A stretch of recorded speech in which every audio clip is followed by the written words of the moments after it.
She had 30 minutes left to live. She just didn't know it yet.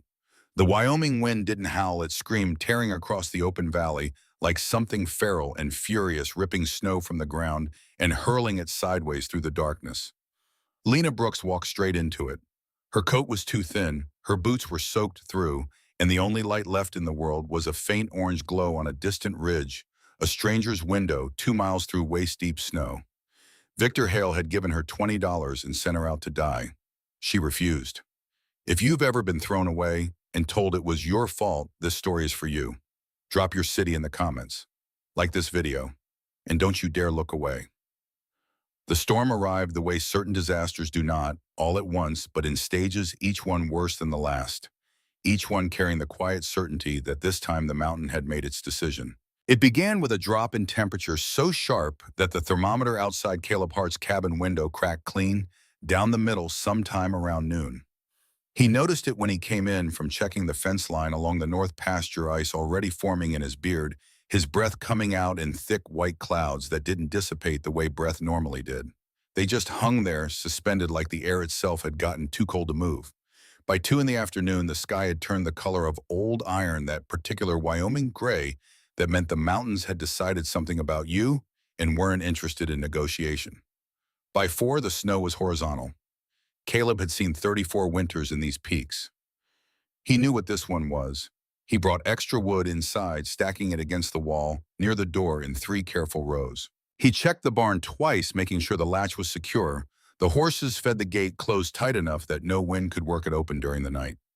He filled the water barrel, checked the oil in the lamps, moved the spare blankets down from the loft. He did all of this with the methodical efficiency of a man who understood that preparation wasn't pessimism, it was respect for the land, and the land in Wyoming demanded it. By the time he sat down at the table with his coffee, the storm was no longer knocking on the door. It had kicked it in. The cabin held. It was built to hold, thick-walled, low-roofed, set back against a granite outcropping that broke the worst of the wind. Caleb had built it himself 8 years ago after he'd stopped pretending that there was somewhere else he needed to be.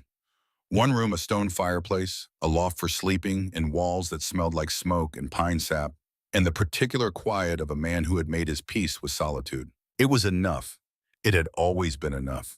He poured a second cup of coffee, sat back in his chair, and listened to the world come apart outside his window. He wasn't thinking about anything in particular. That was something he'd learned to do, to let the mind go still the way a pond goes still when nothing disturbs its surface. After years of living alone in country that didn't offer much in the way of distraction, he'd gotten good at the silence. Didn't need to fill it with noise or thought or the particular kind of low-grade anxiety that seemed to grip most people when there wasn't enough going on. He could just sit with it. Let the fire talk. Let the storm rage. Let the night be what it was. Which was why when the knock came, it stopped him cold. 3 taps, barely audible over the wind. So soft he thought for a moment he'd imagined it, the storm playing tricks, the way it sometimes did, rattling the shutters in a rhythm that could sound almost human if you weren't paying attention. Then it came again. Knock, knock, knock. Slower this time. Weaker. Caleb was on his feet before he had finished the thought. He crossed the room in 4 strides, yanked open the door, and the cold hit him like a fist, a blast of wind and snow so sharp it stole the breath right out of his chest. He blinked against it, and in the fractional second before his vision adjusted to the white chaos of the storm, he almost didn't see her. She was standing at the edge of the porch, swaying. Her coat was the first thing he registered, dark wool, far too thin for this hanging, open over a dress that was soaked through and plastered to her skin. Her hair was matted with ice-jagged crystals clinging to the dark strands above her ears and across her forehead. Her lips were a color Caleb had only seen once before on a man they'd pulled out of a frozen creek in January of 1879. Blue-purple, the shade of a bruise that had gone too deep. Her eyes found his. Dark eyes, desperate eyes, eyes that were already halfway somewhere else. "Please," she whispered. That was the whole of it, one word. And Caleb didn't ask a single question. He reached out, grabbed her by the arm. She was barely solid under his grip, shaking so violently he could feel it through his coat, and pulled her inside before the mountain could finish what it had started. The door slammed shut behind them. The wind cut off like a severed scream. The silence that followed felt enormous, the way silence always does when it arrives after something terrible. The woman's knees buckled. Caleb caught her before she hit the floor, both arms going under hers, taking her weight. She was lighter than she should have been, lighter than any grown woman in winter clothes ought to be. And her skin, even through the soaked fabric, was ice, not cold, ice. The kind of cold that meant her body had already started making decisions about what it could afford to save. "Can you hear me?" His voice came out rough, scraped from disuse. She nodded. The movement was barely a twitch. "Good. Stay awake." He got her to the chair nearest the stove, the one with the high back that faced the fire directly. He set her down with more gentleness than he usually afforded anything, then dropped to one knee and went to work on her boots. They were soaked through the leather-frozen stuff around the laces, and when he finally worked them off, her feet inside them were a gray-white that made his jaw tighten. He pulled the wool blanket off the back of the couch and draped it across her shoulders in one motion, then straightened and looked at her face. She was staring at the fire. Her chest rose and fell in shallow, uneven increments. "The dress," he said. "It's wet. You need it off or the cold stays in you." Her gaze shifted to him slowly. Understanding flickered behind her eyes, clouded and slow like a lamp being turned up from very low. She reached for the buttons at her collar with both hands. Her fingers wouldn't cooperate, stiff-curled inward, fumbling uselessly over the fabric. She tried again, failed. A sound escaped her throat, something that might have been frustration or despair or both, and her hands dropped to her lap. Caleb exhaled once through his nose. "Turn around," he said. She did. He unfastened the row of buttons down her back with quick, impersonal movements, the same efficiency he brought to untangling wire or unsaddling a horse in the dark, and when the last one came free, he stepped back and turned away. "There's a dry shirt on the bed. Put it on and get back by the stove." He heard the wet fabric hit the floor, heard her footsteps unsteady and slow, crossed to the bed, heard the rustle of the shirt. A minute later, he turned back and she was in the chair again, wrapped in his flannel shirt and the wool blanket, bare legs tucked up beneath her hands pressed together over the cup of coffee he set in front of her. "Drink slow," he said. She did. The first sip made her wince, the heat too much too fast after so much cold, but she kept going. He crouched in front of her and studied her face in the firelight.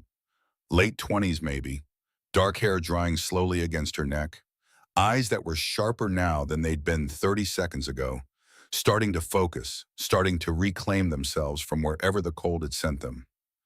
There was a bruise along her jaw, faint but unmistakable, the yellowish green of something that had been put there several days ago and hadn't quite faded. Her hands curled around the cup were raw in a way that spoke of hard work and insufficient warmth over a long period of time. Not the rawness of a single bad night, the rawness of a life. "What's your name?" he asked. "Lena." Her voice was barely more than a whisper. "Lena Brooks." "Where did you come from, Lena Brooks?" Her gaze dropped to the cup. A pause, not the pause of someone deciding whether to lie, but of someone deciding how much truth they had the strength to carry right now. "The Hale Ranch," she said. Caleb went very still. He knew that name. Everyone in the valley knew that name. Victor Hale owned a quarter of the territory between the Bighorn foothills and the railroad junction, land water rights grazing contracts, the kind of accumulated power that got built, one quiet acquisition at a time over 20 years, until suddenly you looked up and realized the man controlled the weather of the whole region. He was rich in the way that made men untouchable, ruthless in the way that made them respected by people who mistook fear for admiration. His ranch was 15 miles south of here, 15 miles of open country in a storm that had already killed 2 men in town before nightfall. "You walked 15 miles, Caleb said. It came out flat, not a question. I didn't have a choice." He looked at her. She looked back. Something in her expression, that set jaw, don't push me, composure that sat just barely on top of something far more fragile, told him not to press it yet. He stood and crossed to the stove, putting his back to her for a moment. The fire crackled. Outside, the wind drove snow against the glass in heavy rhythmic waves. He poured himself the last of the coffee, stood there, and with it in his hands and thought. Nobody walks 15 miles in a blizzard unless staying is worse than dying. He turned back around. "You're a mail-order bride," he said. "Not a question either." She nodded once, a small, precise movement. What happened? She took another sip of coffee.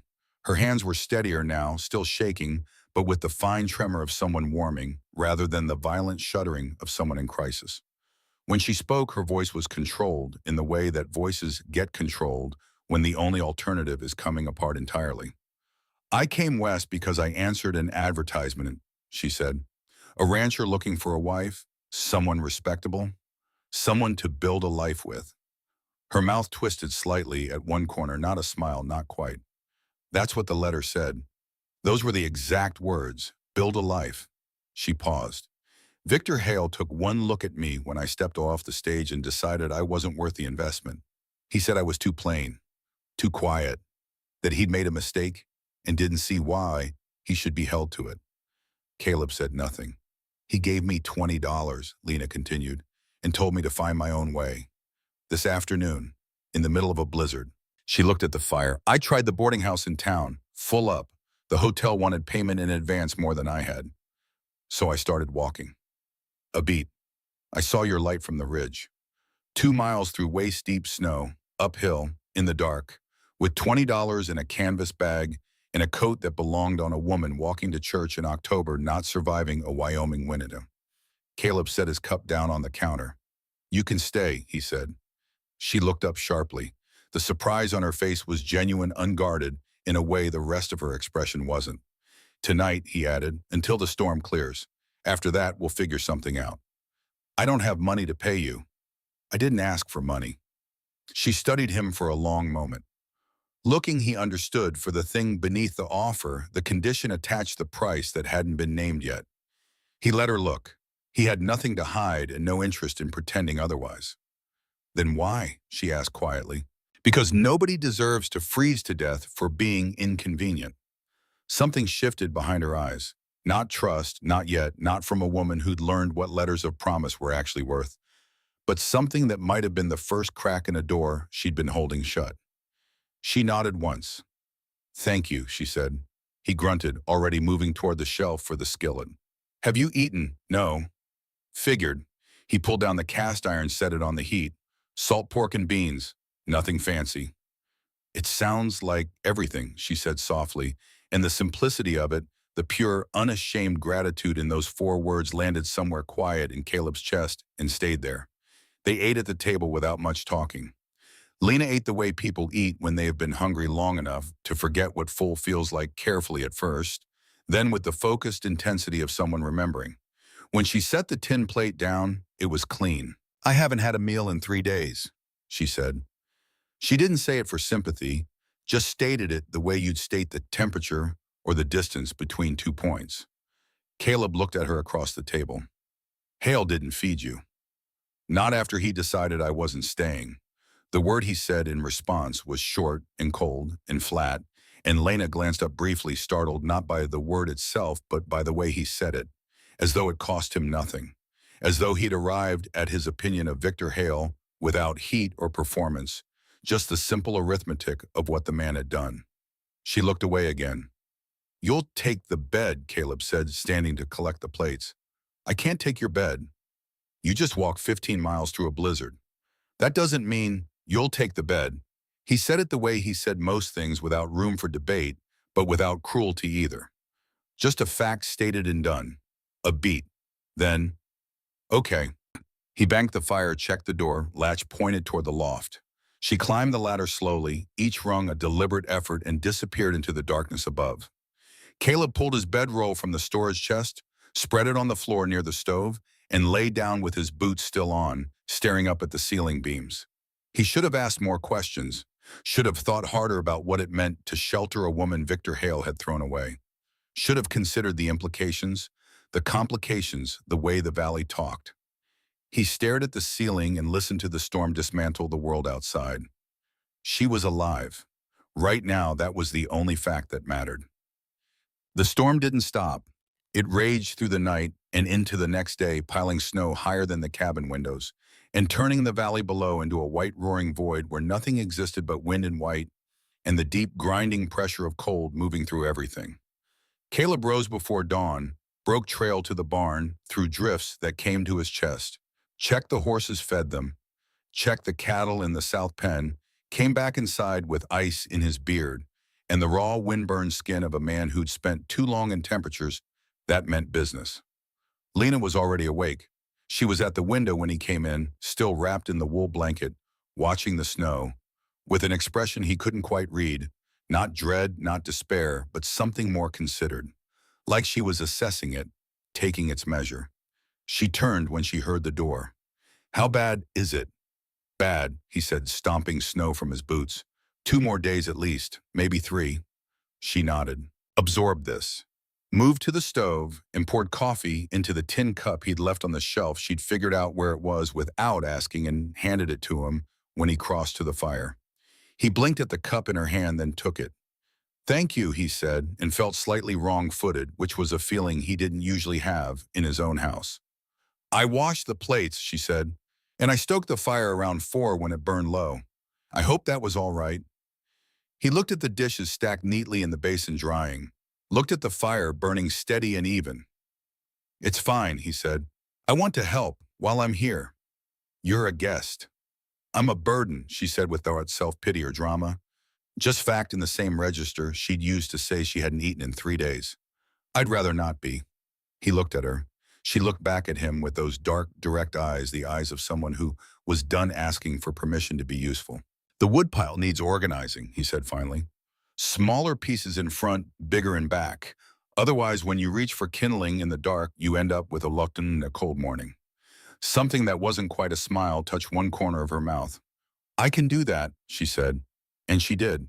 She worked through the morning without complaint and without fanfare, organizing the wood, hauling water from the barrel to the stove, mending a tear in one of the curtains with needle and thread she found in the basket near the window. She didn't ask where things were kept. She found them. She didn't wait to be told what needed doing. She found that too. Caleb sat at the table mending a bridle and watched her from the corner of his eye and thought that efficiency like that didn't come from nowhere. It came from years of learning how to make yourself useful in circumstances where useful was the only safe thing to be. That afternoon, as the light went gray and flat against the window, she asked, "How long have you been here on this land?" 8 years, he said, not looking up from the bridle. "Lone?" "Yes." She was quiet for a moment, working the kindling into order. "That's a long time to be alone," she said. "It's the right amount of time." She glanced at him. "For what?" "For figuring out who you are," he said, "without someone else deciding for you." The silence that followed wasn't uncomfortable. It was the silence of two people who had both in very different ways spent significant portions of their lives doing exactly that and recognizing it in each other. "I spent 6 years in a textile mill in Pennsylvania," she said after a while. 12 hours a day, 6 days a week, 300 women doing the same thing at the same time in the same way. If you stopped to think, you fell behind.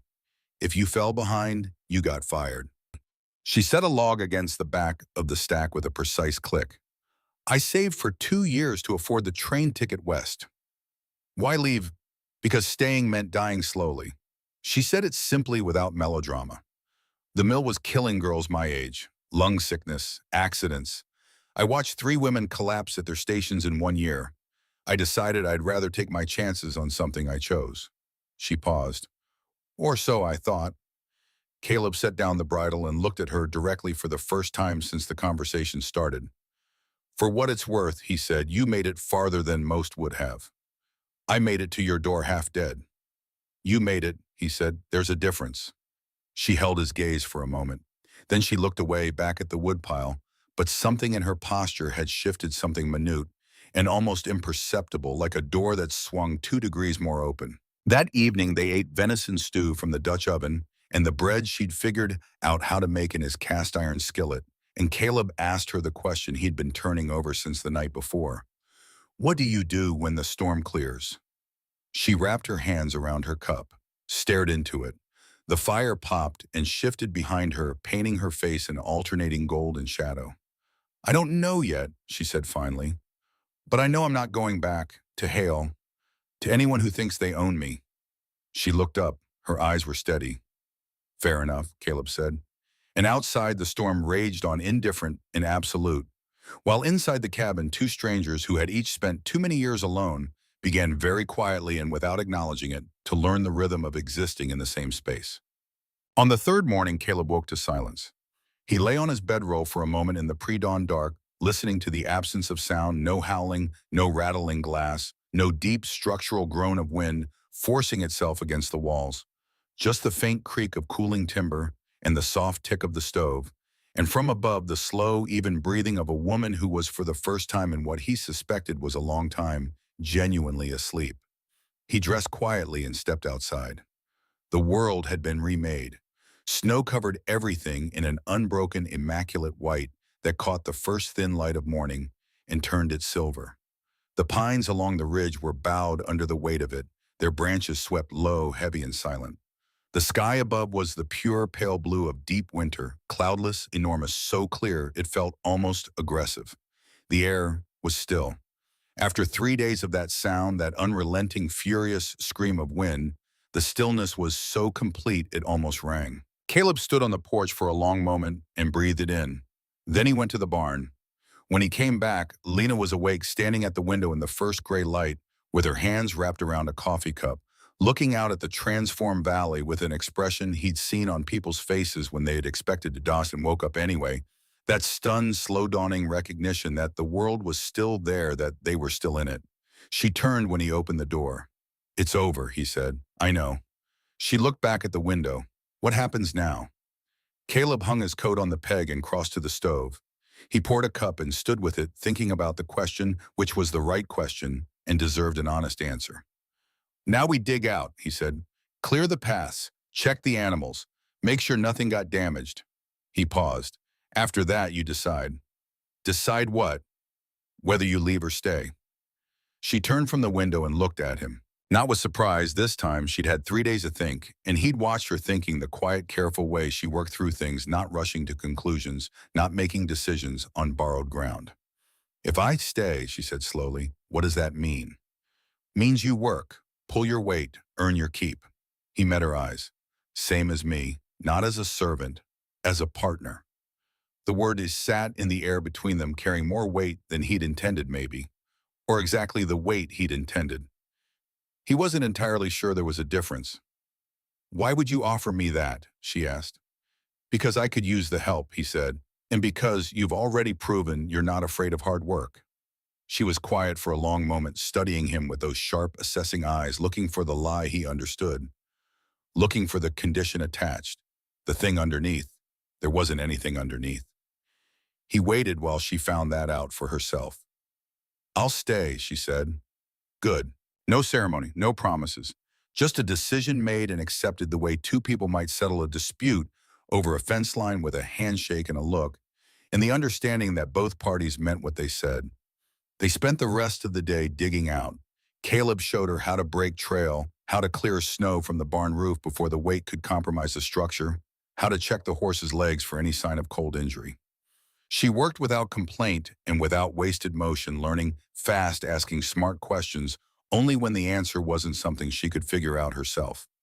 By the time the sun dropped behind the ridge and set the snow blazing orange and pink, they'd cleared enough ground to breathe. That night, sitting by the fire with tired backs and cold reddened hands around their coffee cups, Lena asked, "What if Victor comes looking for me?" Caleb didn't hesitate. "Then he'll find me standing in the way. He's powerful." "So is a blizzard." He glanced at her. "Didn't stop you." Something moved in her expression, something quick and bright, almost a smile, not quite. Outside, the stars came out over Wyoming, cold and countless and infinite. And inside the cabin, two people who had each in very different ways been broken down to nothing and rebuilt themselves from the inside out, sat together in the quiet and understood, without saying so, that something had just begun. Neither of them had a name for it yet. Neither of them needed one. The first week passed in a rhythm that felt older than either of them, older than the valley, older than the territory, as old as the simple, unadorned arithmetic of survival in hard country. Caleb woke before dawn, each morning, started the fire and headed to the barn while frost still silvered the window glass. By the time he came back in snow on his shoulders and ice in his beard, Lena had coffee ready and the oatmeal on. She'd figured out his kitchen the same way she'd figured out everything else about the cabin, quietly, methodically, without making a production of it. The Dutch oven lived on the lower shelf. The coffee measure was the tin cup with the bent handle. The good knife stayed on the left side of the basin. She learned these things once and didn't forget them. They ate breakfast without much talking. Then they worked. She fed the chickens he kept in the lean-to behind the barn, hauled water from the creek when the pump froze, which it did twice that first week, with a stubbornness that seemed almost personal, and learned to split kindling with an axe that was 6 inches too long for her and weighed a pound more than it should. The first morning she tried it, she missed the log entirely on the first 2 swings and buried the blade in the chopping block so deep it took both hands to work it free. She looked at it. Then she set the log back up and tried again. By the end of the week, she'd found the angle. Caleb watched her figure things out without offering help she didn't ask for. He'd learned early on that unsolicited help was a kind of insult to a person who'd managed this long without it. She'd ask when she needed to. She always asked the right question. "How do you read the weather?" she said one afternoon, watching him stand at the open barn door with his chin tilted up and his eyes narrowed, scanning a sky that looked to her perfectly ordinary. "It's not reading," he said. "It's listening." "To what?" "To what the air is doing." He nodded toward the south ridge. "See how the light sits different on that slope flatter. Less shadow means the temperature's dropping there first. Storm comes from the south in winter usually." He glanced at her. "Smell that?" She lifted her chin. Breathed. "Cold," she said. "Wet cold, on. Different from dry cold. Wet cold means precipitation within 8 hours. She was quiet for a moment, processing this, filing it. "Show me again tomorrow," she said. He did. By the end of the second week, her hands had blistered and healed and started to callous in the specific places that meant her grip had found itself. Her shoulders had stopped aching from the work. The haunted, wound-tight look that had lived behind her eyes since the night she'd arrived, that look of someone waiting for the next thing to go wrong, had begun incrementally to loosen. She belonged to herself again. Caleb recognized it because he knew what its absence looked like. He'd seen it on her face that first night.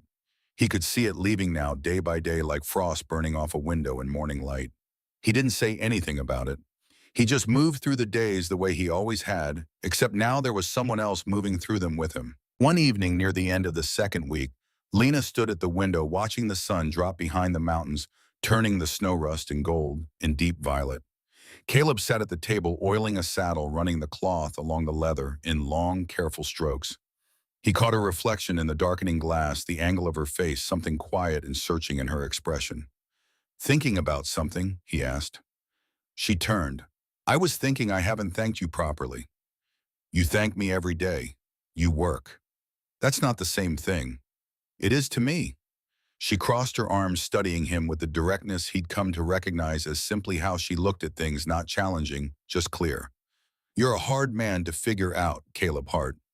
Don't see why you'd need to. Because you saved my life and asked for nothing in return. Most men don't do that. Most men aren't worth much. And you include yourself in that." "I include everyone," he said, "until they prove otherwise." She was quiet for a moment. "Have I proved otherwise?" she asked. He set down the oiling cloth, looked at her directly the way he looked at things when he meant what he was about to say. "You're still here," he said, "aren't you?" It wasn't a question. She held his gaze for a beat, something shifting in her expression, something that moved too quickly for him to name. Then she turned to the stove to pull the stew pot from the heat, and the moment passed, and they ate together in the firelight, the way they did every evening, and the silence between them felt as it increasingly did less like absence and more like a conversation that didn't require words. The hoofbeats came on the 10th day. Caleb heard them before he saw the riders, the particular carrying sound of horses moving at a deliberate pace on the frozen South Trail, unhurried, the kind of pace that says, "We're not fleeing, we're arriving." He was in the yard splitting logs, and he straightened with the axe still in his hand and watched the ridge line. 2 riders crested it. The man in front sat tall and broad-shouldered in a coat that cost more than most men earned in 2 months on a glossy black gelding that had been groomed within an inch of its life. He moved through the landscape the way certain men do, like the world owed him room and the world had agreed. Caleb had never met Victor Hale, but he knew the type immediately and completely. The second rider was younger, lean, and watchful, with a rifle resting loose across his saddle and eyes that moved over Caleb's property with the flat efficiency of inventory. Caleb didn't move. He stood in the yard with the axe in his hand and waited. Hale reined in 10 feet away and looked down at Caleb with the easy authority of a man who expected people to step aside when he approached. "You Caleb Hart?" "I am." "Victor Hale." He didn't offer his hand. "I'm told you've got something that belongs to me." Caleb's expression didn't change. "I don't have anything of yours. A woman, dark hair, came through here about 10 days ago. If she came through here, she didn't mention you." Hale's jaw tightened. A muscle moved under the skin near his temple. "Don't play games with me, Hart. I know she's here. Her tracks led straight to your door." "Then maybe you should have followed them 10 days ago," Caleb said, before the snow covered them. The younger man's hand drifted toward the rifle. Hale raised one gloved finger, a small absolute gesture, and the hand stopped. "I don't want trouble," Hale said, his voice going smooth and cold the way ice goes smooth under pressure. "I just want what's mine." "She's not a horse," Caleb said flatly. "She's not yours. She signed a contract. You voided it when you threw her out into a blizzard." Hale's eyes narrowed. "She tell you that?" "Didn't have to. I can read weather and I can read men." Caleb shifted his weight slightly, the axe still easy in his hand. "And you don't come to a man's property to ask nicely. So whatever you came here to do, go ahead and do it." For a long moment, the only sound was the wind in the pines and the creak of saddle leather as Hale shifted his weight. His gaze moved past Caleb to the cabin, and something moved in his expression, calculation, recalibration. "Let me make this simple," Hale said. "I paid for her passage. I paid the broker's fee. That makes her my legal responsibility. And if she's here without my knowledge, that puts you in a complicated position, Hart, legally speaking." "Legally speaking," Caleb said. "Saving a woman's life in a blizzard doesn't make me complicit in anything except basic decency. You want to take that to a judge, you go ahead. I own half this valley. That's real impressive. But you don't own this 40 acres, and you don't own her, and you're currently standing on my property making threats." He paused. "That puts you in a complicated position." Hale leaned forward in the saddle, his voice dropping to something quieter and more dangerous. "You don't know who you're dealing with." "I know exactly who I'm dealing with," Caleb said. "A man who's used to getting his way and doesn't like being told no." He met Hale's eyes without flinching. "Now you've been told." The younger man's hand moved toward the rifle again. This time, Hale didn't stop him. And then the cabin door opened. Lena stepped out onto the porch. She was wrapped in her coat, her hair pulled back, her chin level. She didn't look afraid. She looked tired, in the particular tiredness of someone who has been angry for a long time and is finally done with the energy it takes to contain it. "Mr. Hale," she said. Hale turned in the saddle. Surprise crossed his face, surprise, then irritation, then something colder. "Miss Brooks." His voice shifted, taking on a patronizing edge. "I was beginning to think you'd run off for good." "I didn't run," she said. "You told me to leave. I left." She stepped off the porch, moving closer, her hands still at her sides. "You gave me $20 and sent me out in a storm that killed 2 men in town that same night. You knew what you were doing. I gave you a choice. You gave me a death sentence and called it compensation." Her voice didn't rise. If anything, it went quieter, which was somehow worse. "And now you're here claiming a right to me that you gave up the moment you decided I wasn't worth the trouble." Hale's jaw clenched. The contract said you were looking for a wife." She reached into her coat pocket and produced a folded piece of paper, held it up steady-handed. "This is the letter you sent. The one with the promises. A home. Respect. A partnership." She held it up higher so there was no mistaking it. "I kept every word of it, and I kept the receipt for my train ticket, paid with my own savings, not your money. You paid the marriage broker, Mr. Hale. You didn't pay me, which means your legal claim is with him, not with me." The silence that followed was complete. Hale stared at the paper. Something moved behind his eyes, the internal recalculation of a man who had expected a frightened woman and found something else entirely. Then he smiled. It was a thin, sharp thing, that smile, humorless and considered. "You think a piece of the paper protects you," he said softly. "I think the truth protects me. The truth is whatever I say it is. His voice hardened, the pretense of reasonableness finally falling away. I own the water rights on 3 of the 4 creeks feeding this valley. I control the supply contracts for every ranch within 40 miles. If I say you're a thief, you're a thief. If I say Hart here is harboring stolen property, he'll find himself cut off from every market in the territory. He looked at Caleb. You want to stake your livelihood on her word against mine? Caleb stepped forward, moving between Hale and Lena. I'll stake it on what's right, he said.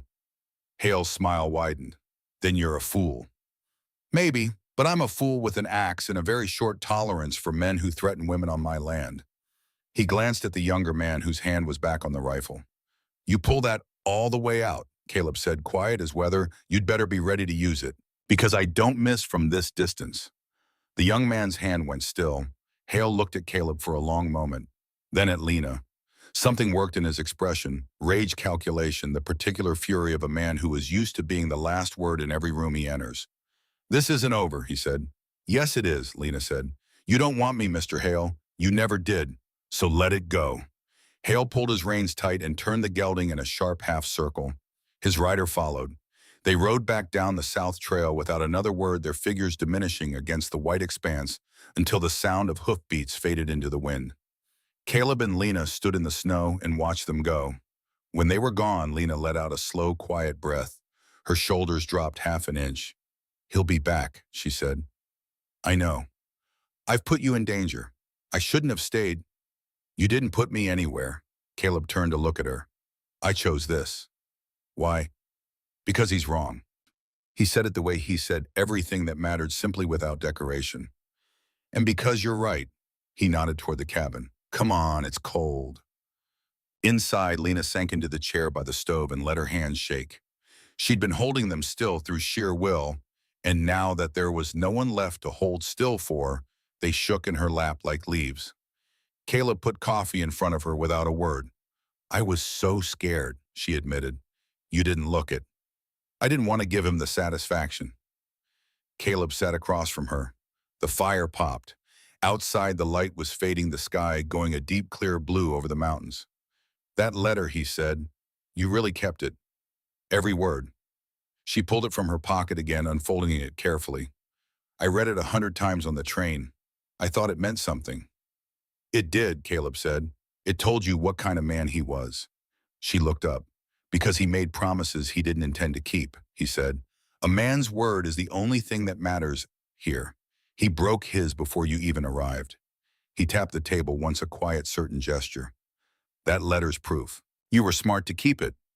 Lena looked at the paper in her hands for a long moment. Then she folded it carefully and put it back in her pocket. Do you think he'll follow through, she asked. His threats, he'll try hard. What do? We do exactly what we've been doing. We work, we keep our heads down, and we make sure everyone in this valley knows the truth before Hale has a chance to rewrite it. He met her eyes. You go into town with me next week. You let people see you're here by choice. You let them hear your side before he poisons the well. What if they don't believe me? Some won't, but some will, and that's enough to make him think twice. She nodded slowly. They sat for a while after that, the fire burning lower, and the coffee cooling, and the silence doing the particular thing it did between them now. Not pressing, not demanding, just existing comfortably in the space around them, like something that belonged there. Caleb, she said after a while. Yeah, thank you for standing with me. He looked at her. In the firelight, her face was steady and open, and the gratitude in it was the real kind, not performance, not obligation. The kind that lives somewhere behind the eyes. You stood first, he said. And that was all he said, and it was enough. And they let the evening settle around them, like snow, quiet and inevitable, into the shape of something neither of them was quite ready to name. The days that followed had teeth beneath their quiet surface. Caleb worked harder than usual, checking fence lines that didn't strictly need checking, reinforcing gate latches that were already solid, stacking extra wood in the lean-to, with the focused energy of a man preparing for something he couldn't yet see clearly, but could feel coming. He didn't explain any of how needed. He didn't need to. Lena understood the language of preparation. She'd been fluent in it her whole life.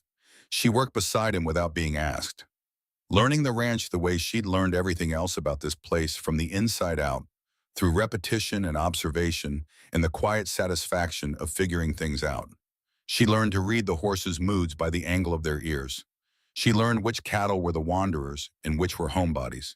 She learned that the south fence had a soft spot 40 yards in from the gate, where the post had been sunk too shallow and needed watching after heavy snow. One afternoon, she asked, "How long have you been alone out here?" 8 years.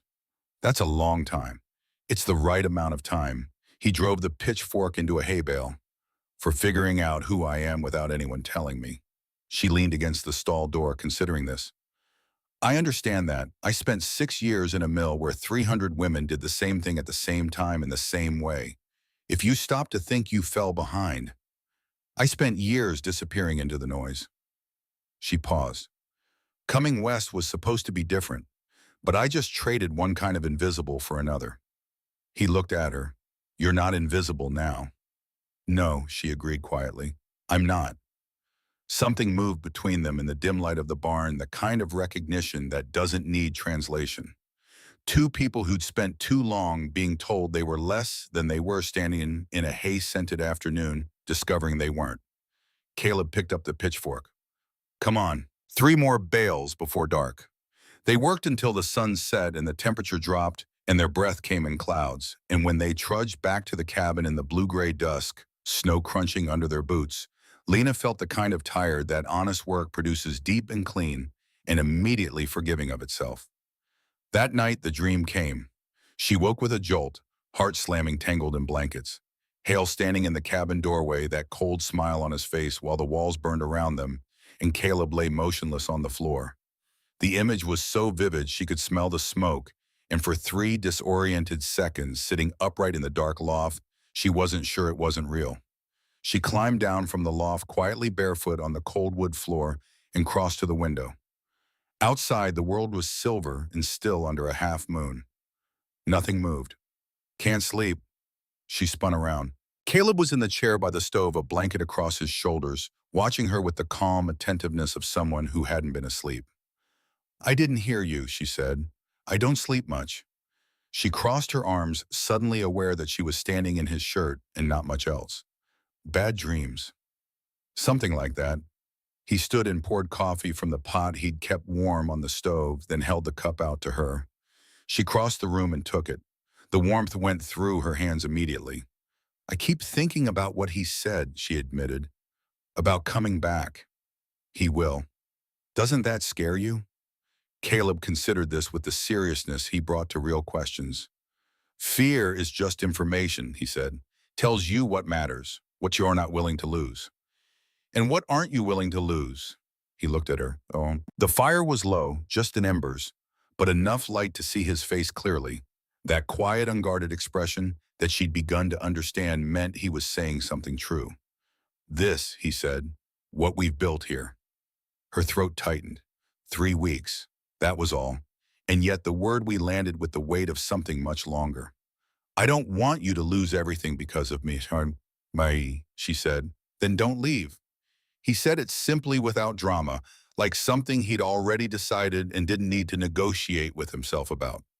Hale wants you gone because it makes him right, he continued. It proves you were disposable, but you're not. He looked at her steadily, and I'm not letting him be right the truth. Lena looked at this man who barely used words unless he had something worth saying, and felt something crack open in her chest, something that had been locked for a long time through years of invisible labor and a long train ride west, and $20 pressed into her hand by a man who'd looked at her and found her lacking. Why do you care so much? She whispered. He didn't answer right away. Because you walked 15 miles through a blizzard to survive, he said finally, his voice rough and quiet. And I'll be damned if I let anyone punish you for it. The silence stretched between them, fragile as ice over deep water. Then, without thinking, Lena stepped forward and wrapped her arms around him. He went still, surprised, uncertain, something working in him that she could feel in the moment before his arms came up slowly and held her. Not pulling her closer, not pushing her away, just holding on. They stayed like that for a long time. Two people who had learned through different roads to the same place not to need anyone discovering what it felt like to be needed anyway. When they pulled apart, neither of them spoke. She climbed back up to the loft. He returned to his chair by the fire. But something had shifted in the air of the cabin, subtle as a change in barometric pressure. And when morning came, they both felt it. The ride into Blackwater Ridge took 2 hours through country that was beautiful and unforgiving in equal measure. White peaks on both sides of the trail winding between frozen creeks and stands of snow-laden pine, the sky a deep crystalline blue that hurt to look at directly. Caleb drove the wagon. Lena sat beside him, wrapped in the wool coat he'd pressed on her that morning, a blanket across her lap. They didn't talk much, but she could feel the tension in him, the set of his jaw, the way his eyes moved across the horizon with the automatic vigilance of a man who'd spent enough time in dangerous country to make watchfulness a reflex. "What do I say if he's there?" she asked. "The truth, same as you told him at the cabin." "People respect truth even when it's uncomfortable," she said, quoting him back to himself. "Especially then." He glanced at her briefly. "You don't owe anyone an explanation. You don't owe them shame. You just be yourself. And if they decide I'm trouble, then they're fools." He said it simply like arithmetic. Blackwater Ridge sat in a valley where 3 trails converged, a trading post that had grown into a general store, a saloon, a smithy, and a church with a crooked steeple. It wasn't much, but it was the only civilization for 30 miles, which meant everyone passed through eventually. Caleb pulled the wagon up in front of the general store and set the brake. A few people on the street turned to look, not hostile, just curious. Small towns noticed. A woman riding beside Caleb Hart was something Blackwater Ridge had not previously had to notice. Inside, the store smelled like wood smoke and dried apples, and the particular mustiness of oiled leather and bolt fabric stored too close together. "Caleb, been a while." The proprietor, Tom, heavyset, gray-bearded, looked up from behind the counter, then registered Lena with a slight lift of his brows. "Miss." "Tom," Caleb said. "This is Lena Brooks. She's staying at my place, helping with the ranch." Tom's expression stayed careful and neutral, the face of a man who'd been keeping his opinions to himself for decades and had gotten good at it. "Miss Brooks." He wiped his hands on his apron. "What can I get you?" Caleb handed over a list. While Tom moved through the shelves, Lena wandered the store, looking at things she couldn't afford in fabric preserves, a small set of sewing needles in a paper packet that she turned over in her hands. The door opened behind her. 2 women. The older one, gray-haired, sharp-eyed, in a coat with a fur collar, stopped when she saw Lena. Her gaze moved over her with the measured efficiency of assessment. The younger one was pretty, perhaps 22, with the kind of composed, practiced beauty that knows exactly what it's worth. "Caleb Hart." The older woman's voice was pleasant and edged in equal measure. "I heard you had company." "Mrs. Brennan?" He turned from the counter. "Miss Brennan? And this must be her."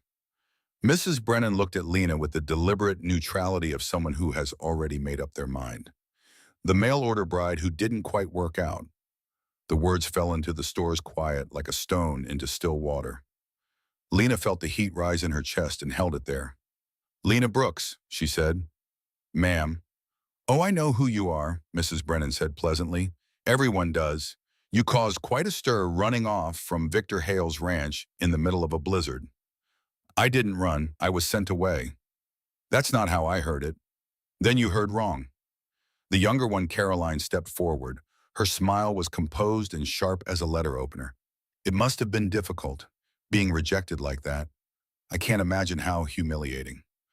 Lena met her eyes without flinching. "It was difficult being thrown out to die. The rejection I survived just fine." Carolyn's smile thinned. Brennan drew herself up. "Well, I suppose we all make our choices. Some of us choose more wisely than others." "Like choosing to believe gossip over facts," Lena asked. Mrs. Brennan's expression went rigid. "I beg your pardon. You said you heard a story. Did you hear it from me or from the man who sent me out into a storm that killed 2 people that same night?" Lena's voice didn't rise. It was steady and clear and carried to every corner of the room. "Victor Hale is a man who values appearances over people. If that's who this community respects, then I understand exactly where I stand." The silence in the store was absolute. Tom had stopped packing supplies. His arms were crossed, his expression unreadable but attentive. Caleb stood near the counter, still solid, not intervening, but present in a way that meant something. Carolyn laughed, a brittle, deliberate sound. Is that what they're calling it? Working on the ranch? Lena went very still. Caleb moved not fast, not aggressive, but decisive.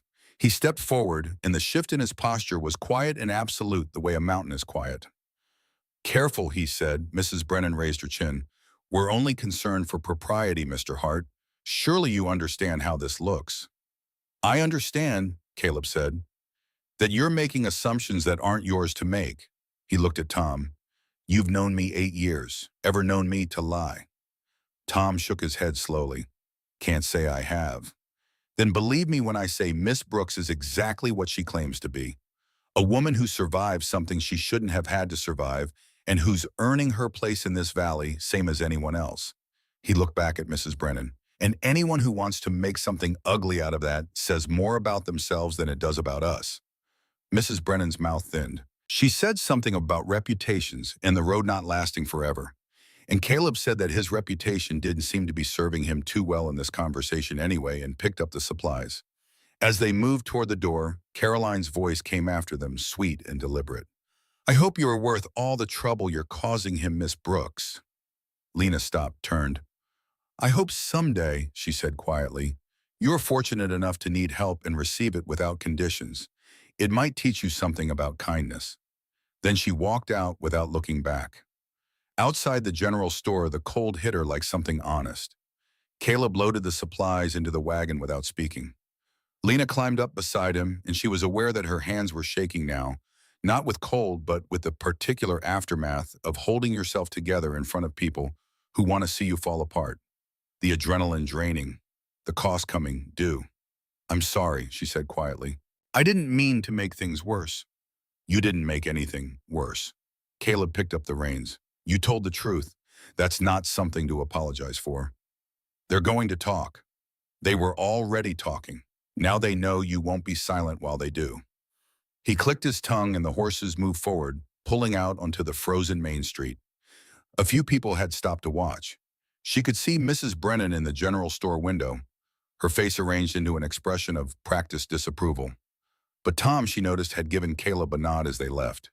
And Marcus, the smithy across the street, a big man with burn-scarred forearms and a face like weathered granite, had tipped his hat to her as they passed. Small gestures, not nothing. The ride back was quieter than the ride in. The mountains closed around them as the trail wound north, and the silence was the companionable kind that had its own conversation.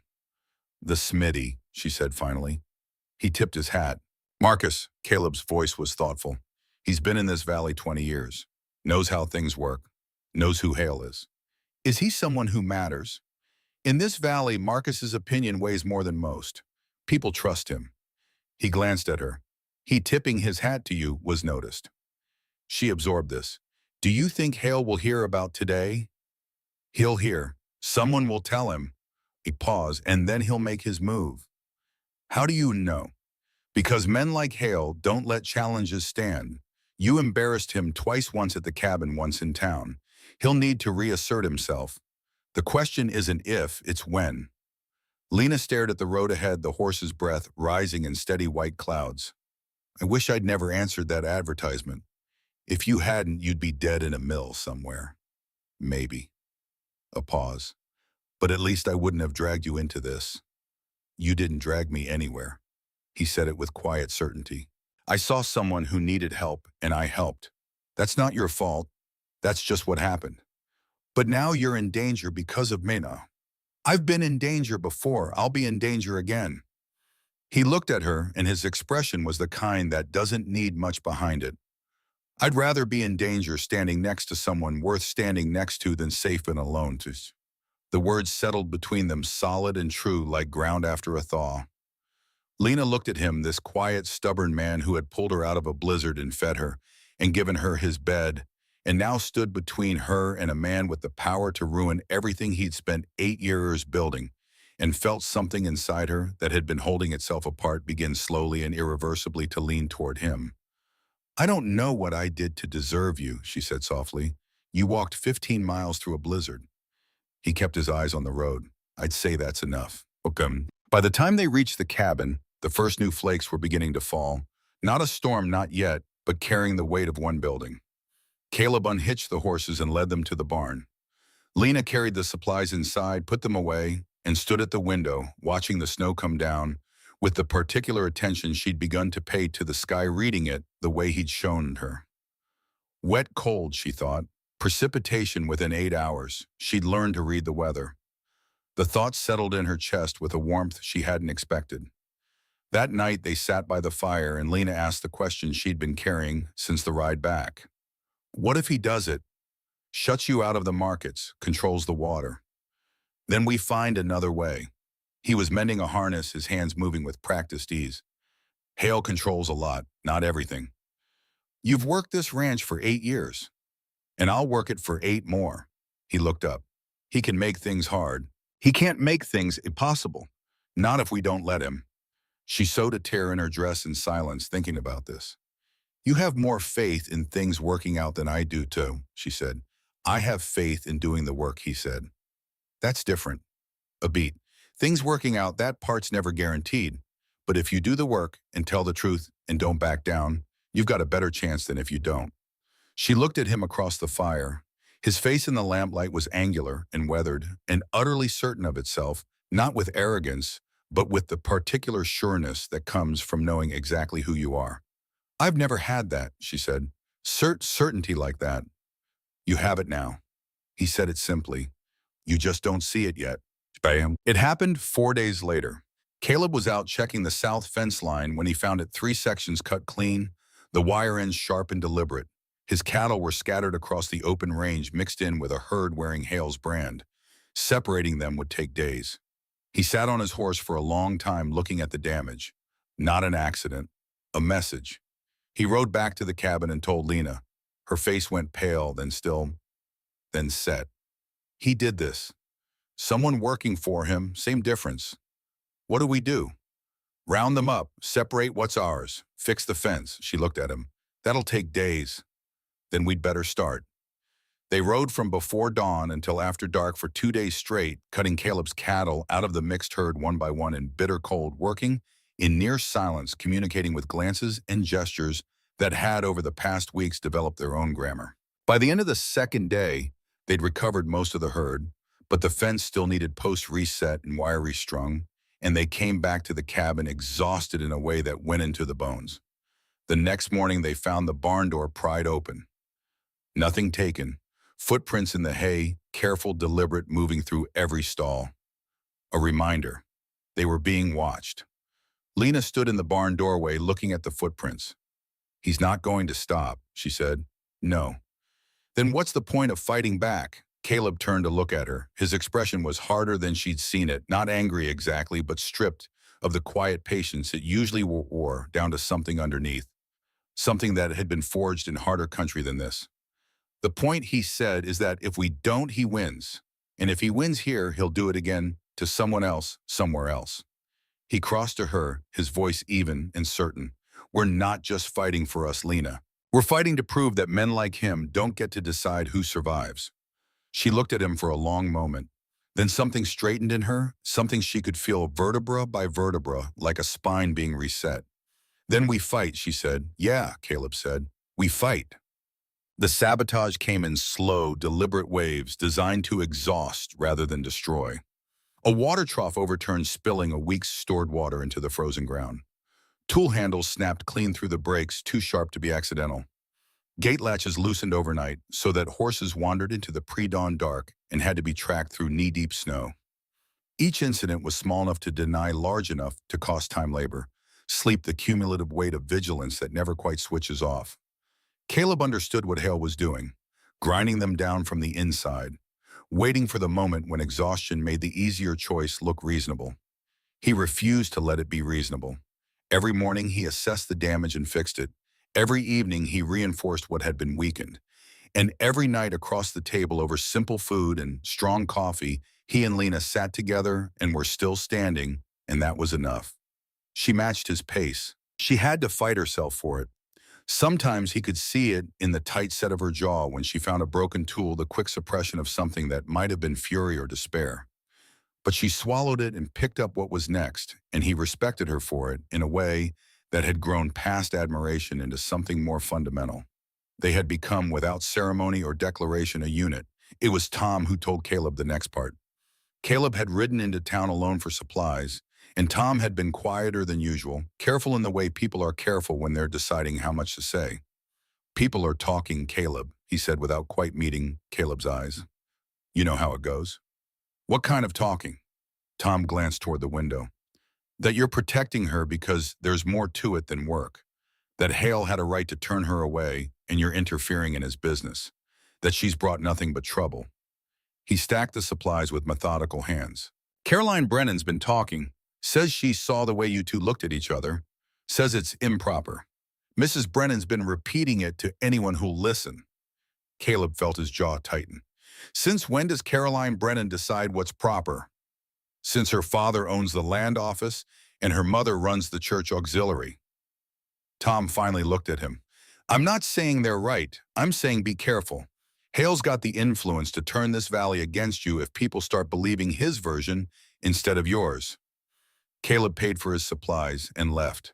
On the ride back, the weight of it settled over him. Not panic, not despair, but the cold, clear recognition that Hale was moving on multiple fronts simultaneously. The sabotage wore them down physically. The gossip wore them down socially. Each front fed the other, and the goal was isolation, cutting them off from the community until they had nowhere left to stand. When he got back, Lena was at the table with a sheet of paper and a pen, writing in the neat, careful script he'd come to recognize as her thinking handwriting, slower, more deliberate than her regular hand. "What's that?" he asked. She looked up. Her eyes were bright with a particular kind of quiet determination. "A letter to the territorial marshal in Cheyenne," she said. "I'm documenting everything. The fence, the tools, the footprints in the barn, the men who came here in the night." She set down the pen. "If he won't stop, I'll make sure there's a legal record of what he's doing, so that when it comes to it, there's something in writing besides his word and ours." Caleb crossed to the table and picked up the letter. He read it in silence. Her language was precise and factual, stripped of emotion, building a case with the methodical clarity of someone who understood that feelings were not evidence, and evidence was what she needed. Dates, times, specific descriptions of each incident, the nature of the damage, the cost in labor and materials. "This is smart," he said. "It might not do anything. He probably has connections in Cheyenne too." "Maybe, but it's still the right move." He set the letter down. "Add the advertisement he sent you. The promises. Show the pattern it started before you even arrived.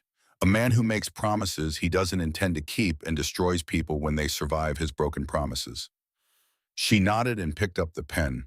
They worked together that evening, she writing, he adding details she might have missed, dates and names and witnesses. When they finished, the letter was 3 pages, dense and thorough, the kind of document that would be difficult to dismiss entirely, even for someone predisposed to try.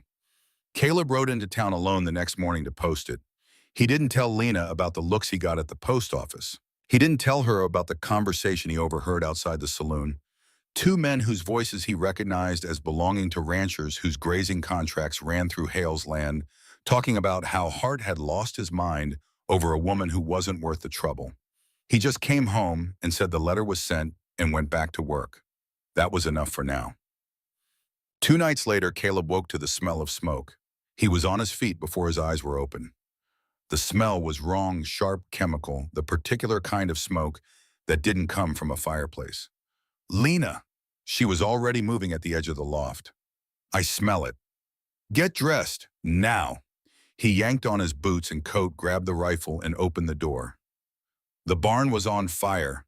Flames climbed the walls in sheets, feeding on the dry wood and old hay with a roaring hunger that seemed almost alive. Smoke poured black against the night sky, and the heat reached him from 50 yards, a physical force a wall. The horses were screaming.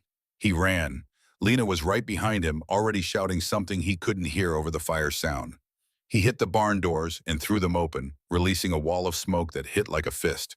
Inside, the horses were wild-eyed, kicking at their stalls, the cattle beyond them bellowing in blind panic. "Get the cattle," he shouted. "I'll get the horses." She didn't argue. She ran for the cattle pen while he plunged into the smoke. What followed was the kind of minutes that compressed time into pure instinct. The first horse, the bay mare, reared and screamed as he grabbed her halter, too terrified to distinguish rescue from threat, But he was stronger and more determined, and he dragged her through the smoke and through the door and into the night. Turned back. The gelding next easier, already half willing in its panic. Then the old roan, then the young stallion who cost him a bruised forearm and nearly a broken hand before he got a rope on it. 4 out, 2 more. The roof was burning through now. A section came down behind him with a crash and a shower of sparks that caught in the rafters, and the smoke was so thick he was navigating by memory and touch, moving through the known geography of a place he'd built himself and now couldn't see. The 5th horse was down. He dropped beside it, felt for breath, found it shallow. Smoke compromised but present. He pulled on the halter. The animal wouldn't rise. He pulled harder, speaking low in its ear, and on the 3rd attempt it staggered to its feet, and he half led, half carried it out. Outside, fresh air hit him like water. He gasped, turned, and ran back for the 6th. He felt Lena grab his arm. "There's one more. The barn is coming down." He tore free. The last horse was in the far corner stall, the one where the fire had started, and the walls around it were already going. Caleb moved by feel through smoke, so thick it had its own weight. He found the halter, found the gate, got it open. The horse came out fast, not rearing, just running, a panicked bolt that knocked him sideways. He hit the ground hard. Something wrong in his shoulder where he landed. He rolled, and burning debris came down where he'd been. Then Lena's hands, unmistakable, strong and certain, grabbed him and pulled. They came through the barn doors together, stumbling, half running, and collapsed in the snow 20 feet away, just as the barn groaned once a single structural note, deep and final, unfolded in on itself. The roof caved, the walls buckled, the fire roared one last time, high and triumphant, consuming everything. Caleb lay on his back in the snow, chest heaving, watching his barn burn. Lena was beside him, coughing, her face black with soot, her hair singed at the ends. But she was there. They were both there. Then he saw them. 4 riders on the ridge above the property, silhouetted against the fire's orange glow. Still, watching. One of them raised a hand in a slow, deliberate wave, unhurried, contemptuous, absolute. Then they turned their horses and rode away into the dark. Lena had seen them too. "Hail," she said, her voice raw. "Yeah." She turned to look at the barn, the skeleton of it, the embers, the ash. Then she looked at him. "This is my fault." "No," his voice was flat with certainty. "This is Hale's fault, not yours. If you hadn't stayed, you'd be dead." He sat up, wincing at his shoulder. "This is on him, not on you." She was quiet for a long moment. "What do we do now?" Caleb looked at the ruins of the barn. The horses stood in a nervous cluster near the fence. The cattle had scattered.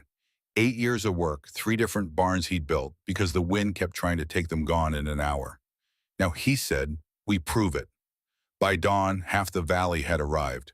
Tom came first, riding hard from town after seeing the glow from his upstairs window, his horse lathered and his face grim. Marcus was close behind him. Then a handful of ranchers from the neighboring spreads, Samuel, a lean, careful man who ran cattle 2 miles east. The Donahue brothers from the north pasture, a widow named Mrs. Garrett, who'd been in this valley longer than anyone, and whose opinion carried the particular weight of longevity and bluntness. They stood in Caleb's yard in the pre-dawn cold and stared at the blackened skeleton of the barn, and nobody said anything right away because there wasn't anything to say that the ruins didn't already say for themselves. Tom approached Caleb, who was sitting on the porch steps with a blanket across his shoulders and dried blood on his collar from where he'd cut himself in the barn. "Anyone hurt?" "No." "Animals?" "Lost one." He paused. "Got the rest out." Tom's jaw tightened. He looked at the barn for a long moment. "You know who did this?" "I saw 4 riders on the ridge above the property," Caleb said, "watching. One of them waved before they turned and left." "That's not proof," Tom said quietly. "That's your word. Then my word will have to be enough." Marcus stepped forward from the group. He was the largest man in the valley, with forearms scarred from 2 decades at the forge, and a voice that carried without effort. "I believe him," he said. Tom looked at him. "You saw something?" "No, but I've been in this valley long enough to know how Hale operates." Marcus looked at Caleb steadily. "He doesn't get his own hands dirty, but things get done." He turned to address the gathered men. "We've all seen it. Donahue, remember when your water rights dispute suddenly resolved itself after 2 of your fence posts went missing? Samuel, who bought out the Kirby claim at half value after the family's barn mysteriously needed replacing. A murmur moved through the men, the particular sound of people recognizing something they'd been choosing not to name. You need help rebuilding, Marcus said to Caleb. It wasn't a question. I need help finding the men who did this, Caleb said. That's the first thing. Marcus nodded. That's a dangerous road. It's the only road left. Lena had appeared in the cabin doorway during this. She watched the assembled men from the porch, a dozen faces, some she recognized from town, some she didn't, all of them looking at the ruins of something that had taken years to build. She stepped forward, and they turned to look at Hero. She didn't let herself hesitate. Victor Hale did this because I refused to disappear, she said. Her voice carried clearly in the still morning air. He sent me into a blizzard to die. When I survived, he decided I needed to be punished. He cut the fence. He broke the tools. He sent men here in the night to threaten us. And when none of that worked, he burned the barn. She paused. The men were watching her with the careful attention that people pay to someone saying something they already suspect is true. If you don't believe me, she continued, ask yourselves why a man with everything would spend this much effort destroying 2 people with nothing unless he's afraid of what we represent. And what's that? Samuel asked. That you can say no to him, she said. That his power isn't absolute. That someone can stand up and survive. The silence that followed was the particular silence of people reckoning with something. Mrs. Garrett, who had been watching from the back of the group with her arms crossed and her expression impossible to read, spoke for the first time. Victor Hale held the note on my daughter's homestead for 8 months last year, she said conversationally into the quiet. Called it in 1 week after she declined to sell him her water access. Nobody responded, but the silence changed. Tom looked at the ruins, looked at Caleb, then at Lena, then back at the barn. I'll ask around, he said finally, quietly. See if anyone saw riders heading this way last night. Marcus nodded. I'll do the same. Samuel looked at the barn for a long moment, then back at Caleb. I can spare lumber, he said, if you're rebuilding. I'm rebuilding, Caleb said. One by one, the men dispersed, some offering materials, some labor, some just a hand on Caleb's shoulder. That meant something without requiring words. Mrs. Garrett, on her way out, paused beside Lena. He burned Cooper's granary in '81, she said quietly. Cooper left the valley. His family's in Oregon now. She looked at Lena with eyes that had seen too much to waste on pretense. Don't leave. Then she mounted her horse and rode away. Word moved through the valley faster than fire. Over the next 3 days, people started coming forward, not in droves, not with the clean moral clarity that the situation deserved, but in the cautious private way that people come forward in places where the man they're talking about controls their water rights and their grazing contracts. A rancher's wife who'd seen riders heading north on the trail around midnight. A stable hand who'd been paid by one of Hale's men to stay quiet about having seen them leave town. A boy who worked at the saloon who'd overheard 2 of Hale's ranch hands bragging about teaching Hart a lesson. None of it was individually conclusive. Together, it was a picture. Tom collected the statements and wrote them down carefully. Marcus covered 20 miles of valley asking questions. Lena wrote a second letter to the marshal, longer this time, with a list of witnesses and a detailed account of the fire, and she sent copies to 2 different addresses just in case the first one disappeared. Meanwhile, Caleb and a crew of men began clearing the barn site. The work was grim and relentless, burning timber ash, the careful salvage of anything usable. Each board they hauled away felt like a reclamation. Each post they reset in frozen ground felt like an argument against giving up. On the 4th day, a rider came from town with a message. Victor Hale wanted to meet. Caleb read the note twice, expression flat, handed it to Lena. He wants to negotiate, she said. He wants to control the narrative. Caleb folded the note. He knows people are talking. He knows about the witnesses. This is him trying to contain it before it spreads. Are you going to meet him? Yes. Then I'm coming. He looked at her. She held his gaze with the particular steadiness she'd developed over the past weeks. Not the brittle composure of that first night when she'd been holding herself together through sheer will, but something harder and more settled. The kind of steadiness that comes from having already survived the worst thing and knowing it. All right, he said. They rode into Blackwater Ridge the next morning on a day so clear and cold the air seemed to ring, and the tension was palpable before they'd hitched the horses. People stopped on the street to watch. Victor Hale was already there on the boardwalk in front of the general store, flanked by two men dressed with the particular deliberateness of someone who understood that appearance was a form of argument. Tom stood nearby, arms crossed. Marcus was there too, and Samuel and a dozen townsfolk who had come officially or not to witness. Hale smiled when he saw them approach. "Mr. Hart, Miss Brooks, thank you for coming." His voice was warm and measured the voice of a man at a business meeting. "I'd like to put an end to this unpleasantness." "You burned my barn," Caleb said. "That's a serious accusation." "Do you have proof?" "I have witnesses." Witnesses can be mistaken or motivated by their own interests. Hale turned slightly, addressing the assembled crowd as much as Caleb. "I understand there have been rumors about my involvement in recent unfortunate events. I want to state clearly for everyone here that I had nothing to do with the fire at Mr. Hart's property." He paused. "In fact, I'm here to offer assistance." A murmur. He waited for it to settle. "I'm prepared to compensate Mr. Hart for his losses. $5,000 enough to rebuild his barn and restock his herd. All I ask in return is that the slander stop and that Miss Brooks leave the valley quietly." His voice was reasonable, almost regretful. "This has gotten out of hand. I'm offering a way for everyone to move forward." $5,000. In a crowd of ranchers and merchants who calculated the value of everything in winter wages and borrowed credit, the number landed heavily. Lena stepped forward. "I'm not leaving." Hale's smile didn't waver. "Miss Brooks, be reasonable." "I'm done being reasonable with you." Her voice cut through the crowd's murmur like a blade. "You want me gone because I'm proof. Proof that you're not who you say you are. You're not the benefactor this valley thinks you are. You're a man who throws people away when they inconvenience him and burns down what they build when they survive." Hale's voice hardened. "Slander is a serious charge." "So is arson," she said. "So is attempted murder." She reached into her coat and pulled out the papers she'd been carrying 4 weeks. The letter, the contract, the documented timeline, everything in order, everything dated. She held them up. "I have your promises in writing. I have the systematic record of what you've done to us since I arrived.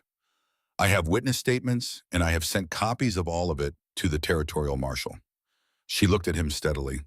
"You thought I'd disappear. You thought I'd be too ashamed or too afraid to fight back. But I'm still here, Mr. Hale, and so is the truth." The crowd was very quiet. Hale looked at her, then at the papers, then at the crowd. Something worked in his face, the careful, controlled anger of a man recalculating in public, which was the thing he could least afford. He looked at Caleb. "You're willing to lose everything for her." "I'm willing to lose everything to stand against you," Caleb said. "There's a difference." A beat. Two. Hale's mask slipped. Just for a moment, just the briefest fracture, the controlled, pleasant exterior dropped, and they saw what it was underneath. Cold and calculating and absolutely furious. The face of a man who had built his entire life on the certainty that he was the last word, and who had just heard two people say otherwise in front of an audience. Then the mask came back. "Very well," he said quietly, "if that's your choice." He turned and walked away. His men followed. The crowd parted to let them through, and when they were gone, the silence stretched for a long-held breath. Tom approached Caleb. "You just made a powerful enemy." "I already had one. Now he knows we won't back down." "That makes you dangerous." Tom glanced at Lena. "Both of you." Lena looked at him steadily. "Good." They rode home through country that was beautiful and merciless in the particular way of Wyoming in winter. And the weight of what had just happened settled over them like weather.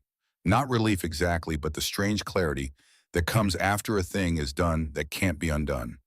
Caleb kept his eyes on the road. His mind was working the way it did when something had shifted and the new terrain needed mapping. "He's going to escalate," he said. "I know.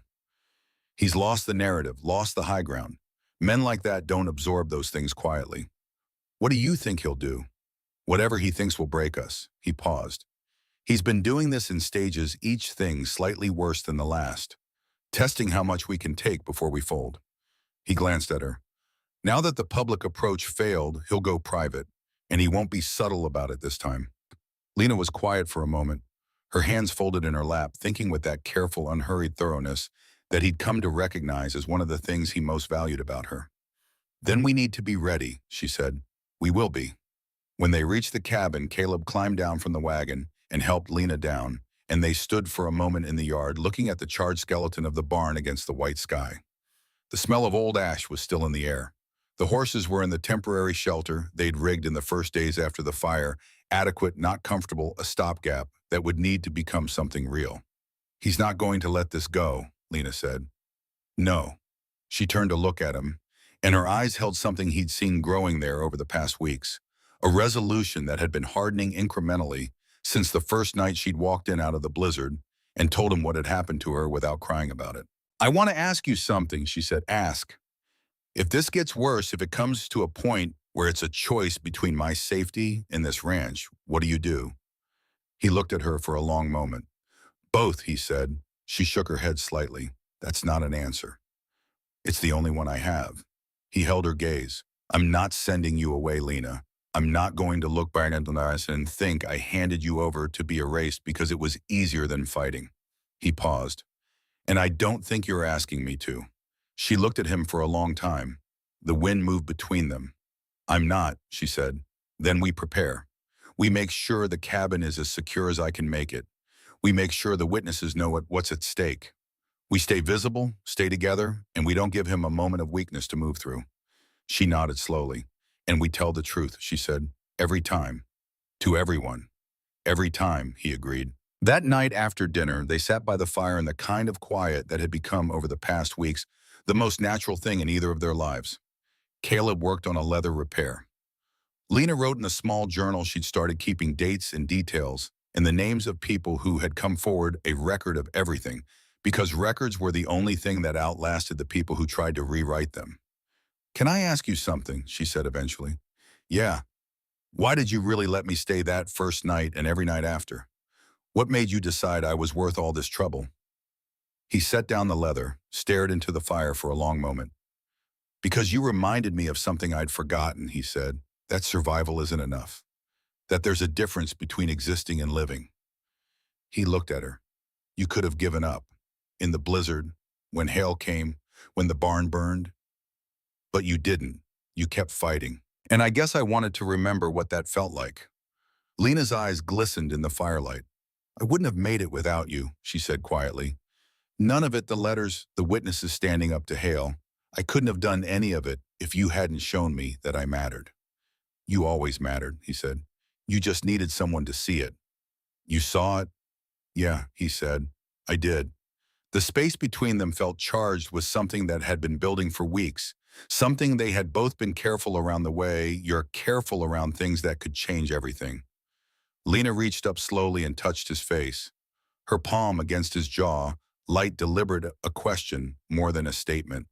Caleb went very still. "What are we doing here?" she whispered.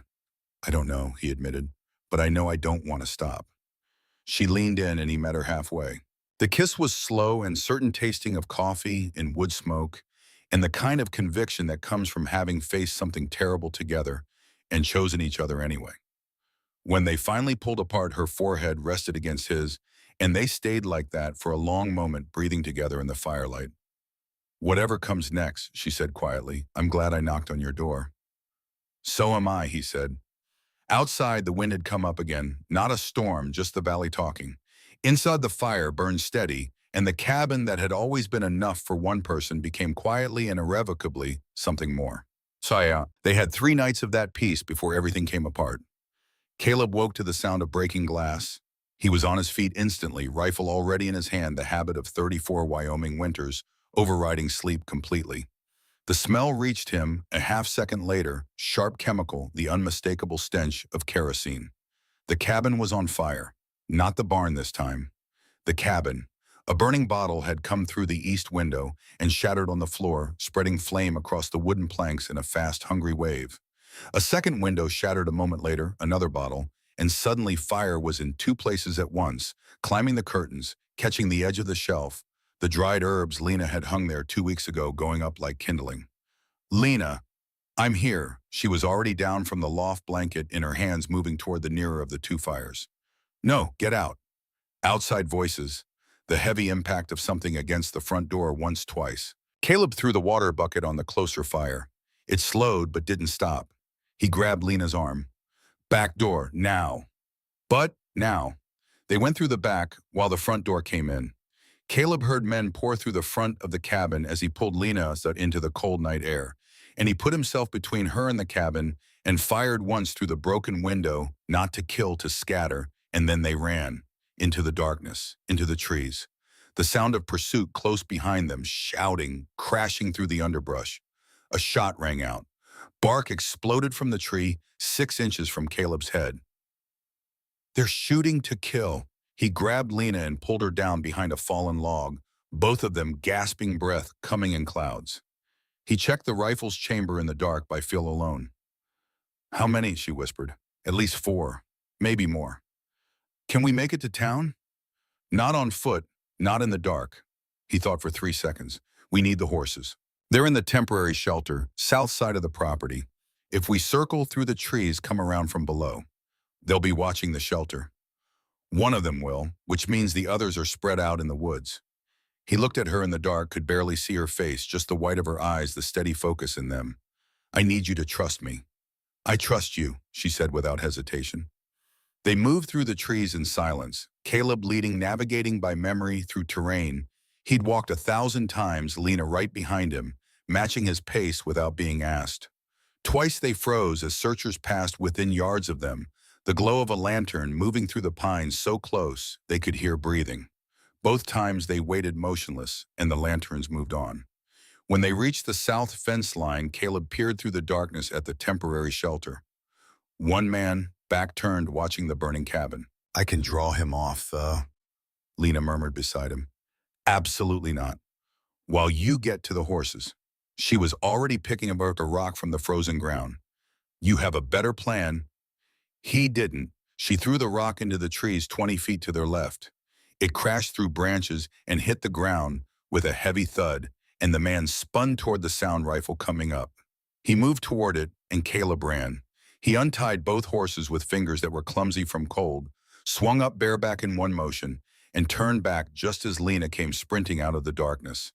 He reached down and grabbed her arm and pulled her up behind him in a single motion, and then they were moving the horse at a full gallop, the wind tearing at their faces and behind them voices shouting, and a shot that went wide, and the orange glow of their burning home against the Wyoming sky. Lena's arms were locked around his waist. He could feel her heartbeat against his back. You all right? He called over the wind. Keep going, she said. They rode hard for 20 minutes. When the lights of Blackwater Ridge appeared ahead, Caleb finally pulled the horse to a walk, and they both breathed. Behind them, the sky was still orange. Lena was crying, quietly without making a production of it, the way she did most things, her shoulders shaking against his back, her face pressed against his shoulder. Everything's gone, she said. We're alive, he said. That's what matters. She didn't answer right away. Then, everything I had was in there, the letters, the record I have been keeping. Everything. He turned the horse onto the town road. The copies you sent to the marshal are still in Cheyenne. A pause. I kept copies, she said. I sent them 2 weeks ago. I know. He kept his eyes forward. You planned for this. Another pause, longer this time. I hoped I wouldn't have to, she said. They rode into Blackwater Ridge just past midnight, soot-covered and exhausted and half-frozen, arriving on a lathered horse with the western sky burning orange behind them. People came out of their houses. Tom was among them within minutes, and Marcus behind him. And by the time Caleb had helped Lena down and begun explaining what had happened, there were 20 people in the street, and the expression on their faces had changed. This wasn't gossip anymore. This was arson. This was attempted murder. This had happened in front of them, practically the evidence visible in the glow above the tree line. We go tonight, Marcus said when Caleb finished. His voice was quiet and certain as iron. Before Hale has a chance to send those men somewhere we can't find them. Tom hesitated. That could turn into a lynching. Not if we do it right, not if we do it legal. Marcus looked at Caleb. We bring them in for questioning. We let the marshals sort who's guilty. But we go tonight while the evidence is fresh and the men are still on his property. He looked at the assembled crowd. Who's with me? 20 men. Not a mob, a community. People who had watched Victor Hale accumulate power in their valley for 20 years, one quiet acquisition at a time, and who had each of them at some point made the calculation that it wasn't worth the trouble to push back. They just watched someone's home burn. One by one they stepped forward. 20 men rode out of Blackwater Ridge before the last of the cabin's embers had stopped glowing. Caleb rode with them, shoulder aching from where the horse had caught him during the barn fire. Jaw set eyes forward. Lena rode beside him. He tried once to tell her to stay in town, and she looked at him with an expression that ended the conversation before it started. "This is my fight," she said. "I'm finishing it." He didn't argue. He understood that kind of claim. Marcus rode at the front, his big frame easy in the saddle despite the cold, and the hour torchlight catching the angles of his scarred face. Tom was beside him, not happy about any of it, but present, which was its own kind of statement. Samuel rode in the middle of the group.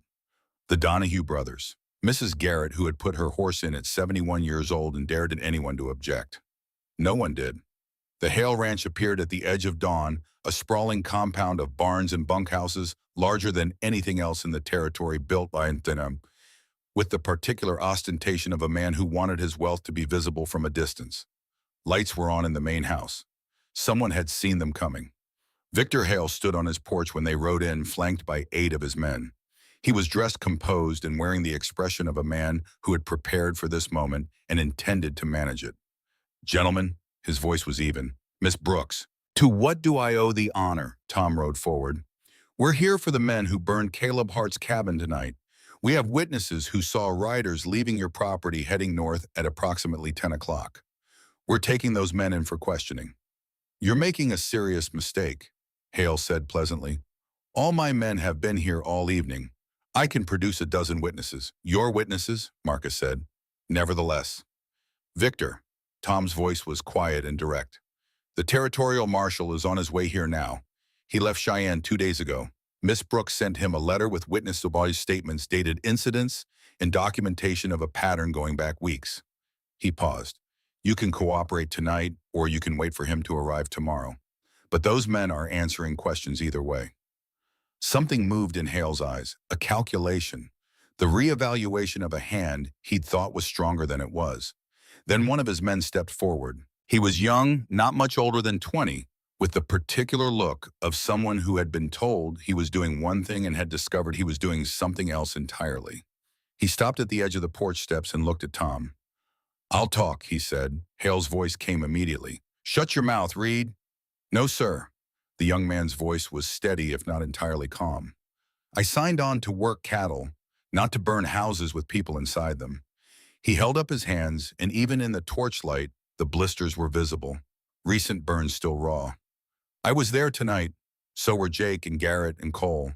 Mr. Hale gave the order himself, told us to burn the cabin and make sure Hart didn't walk away from it."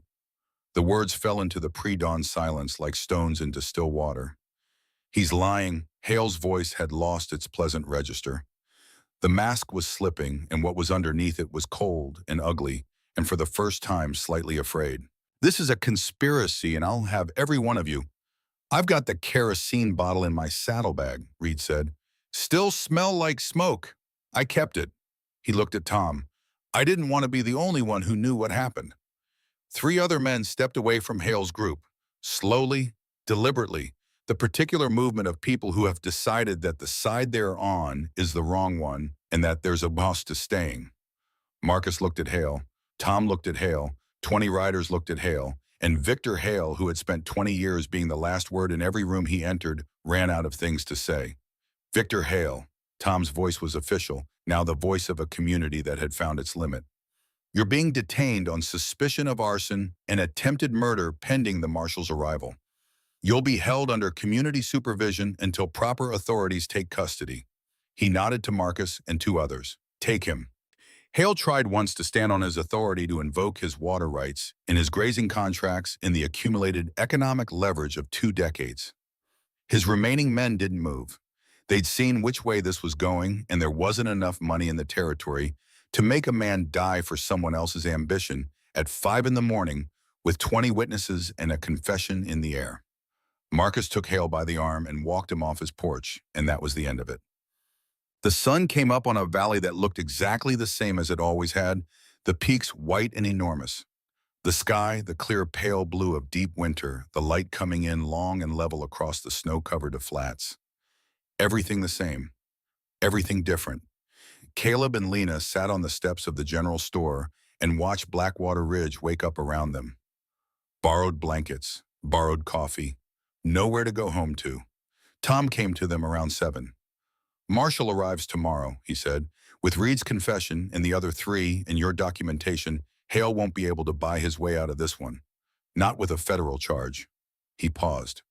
It's done, Caleb. Caleb nodded. His voice when it came was quieter than usual.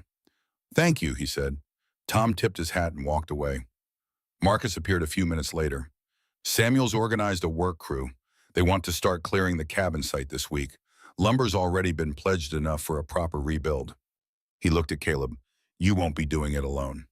Caleb looked up at him, 8 years of doing everything alone.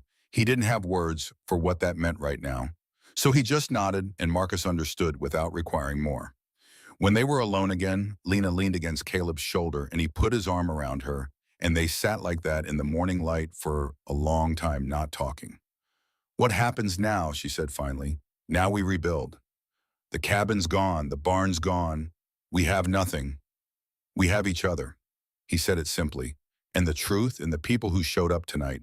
He paused. That's more than we started with. She was quiet for a moment. Do you really believe that?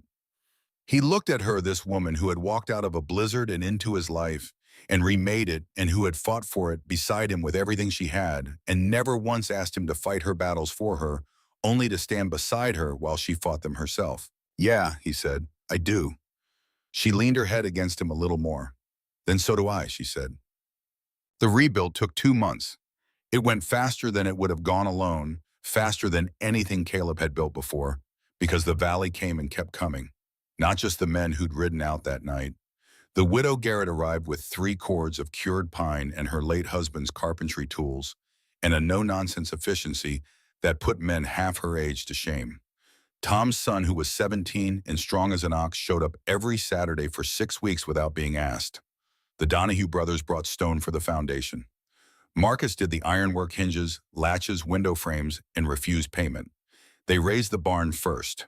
Caleb had rebuilt it 3 times before, but this one went up straighter and stronger than any of its predecessors, with better post setting and a roof line that Marcus had calculated to shed snow instead of accumulating it.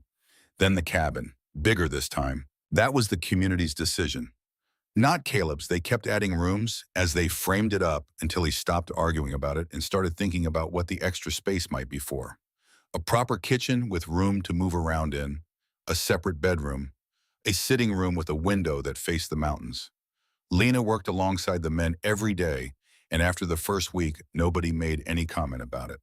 She had found her place in the valley, the way she'd found her place in Caleb's cabin, not by asking permission, but by doing the work until the work made the argument for her. Carolyn Brennan came once on a Wednesday afternoon in the 5th week and stood watching from the road for a while before riding on. She didn't stop. She didn't speak. But she came, and that was something. Mrs. Brennan never came. That was something too, but a different kind. Yeah. The marshal arrived on a Tuesday morning and left on Thursday with Victor Hale and 3 of his men in custody. Reed's written confession in his saddlebag, and a commitment to bring federal charges for arson, attempted murder, and a pattern of property destruction and intimidation that stretched back once investigators began pulling at the threads considerably further than anyone in the valley had known. The Dutch Keller case, which had been ruled an accident in 1878. The fire that had destroyed the Kirby homestead and convinced the family to sell at a distressed price. 3 other incidents that had never been formally investigated because Hale had always been present at every level of the justice system in the territory. It turned out that 20 years of accumulated power viewed from the outside looked a great deal like 20 years of accumulated evidence. Caleb heard this from Tom, who heard it from the marshal's deputy, who seemed quietly pleased to be picking up a case that had been inconveniently ignored for a generation. He told Lena that evening, sitting on the porch of the nearly finished cabin, watching the sun go down behind the mountains. She was quiet for a long time. Is it over? She said. The worst of it? He looked at the valley below them, the snow still deep in the shadows, but melting off the south-facing slopes where the light hit longest. His men will scatter. Some of his contracts will fall through. The water rights he's been holding over people, there'll be legal challenges now. He paused. It won't all happen fast, but it started. He was the last word in this valley for 20 years, she said. Not anymore. She looked at the mountains, then at him. I keep thinking about that first night, she said, when I knocked on your door. What would have happened if you hadn't opened it? I would have opened it, he said. Someone knocking like that in a storm like that, there wasn't another option. You didn't know who I was. Didn't matter. She turned to look at him fully. It matters to me that you opened it not because of who I was, but just because I was there, because someone was out in the cold and you had a fire. She paused. I'd been invisible for so long, I'd almost stopped expecting to be seen. Caleb looked at her, this woman whose spine had been bent by years of invisible labor and who had straightened it incrementally over the course of one Wyoming winter, until she stood as straight as any of the pines on the ridge above them. I saw you, he said. I know. Her voice was very quiet. That's what changed everything. The cabin was finished on a Saturday in early April. The valley had come for that too, not to build this time, just to market. People arrived through the morning. Tom and his family, Marcus, the Donahue brothers, Samuel, Mrs. Garrett, and a dozen others. Someone had brought food. Someone else had brought whiskey. By noon, there was a gathering that had started to look like a celebration. Tom stood up at some point and said some words about the valley and about community and about how what had happened over the winter was a reminder of things they shouldn't have needed reminding of. Caleb didn't say anything because he didn't do speeches, but Marcus gave him a nod from across the crowd that communicated everything a speech would have. Lena stood beside Caleb through all of it, her shoulder against his arm. Later, after most people had gone, they stood on the porch of the new cabin. Bigger than the old, and better built a stone chimney and a proper kitchen and windows that faced three directions and watched the last of the sun leave the valley. Do you ever think about what would have happened if you'd never answered that advertisement? Caleb asked. Sometimes, she said, and then I stop because it doesn't lead anywhere useful. Where does it lead? To a world where I didn't find this. She gestured at the valley, at the cabin, at him, a single gesture that took all of it in. And I don't want to think about that world. He took her hand. She laced her fingers through his. Do you think it was fate? She asked. I think it was chance, he said. But what we did with it, that was choice. He looked at her. And I'd choose you again. Every time. She leaned up and kissed him, and the evening settled around them, and the new cabin held its warmth, and the valley below was quiet in the way it gets quiet in April. Not the silence of something enduring, but the silence of something beginning. On a bright morning in May, with wildflowers coming up through the last of the snow, and the mountains blue and enormous against a sky that had no ceiling, Caleb and Lena made their vows on the porch of the cabin they'd built together, which was the only appropriate place for it. Tom officiated. The whole valley came. Even Mrs. Brennan, who sat in the back and maintained an expression of dignified restraint that if you knew her was its own form of blessing. Carolyn stayed home. That was her choice, and she was entitled to it. There were no rings, not yet, not until the next trip to Cheyenne. There was no elaborate ceremony. There was just two people who had each through different roads arrived at the same place and who had decided in front of the people they had earned the right to call community that this place was where they were staying. Caleb kissed his wife.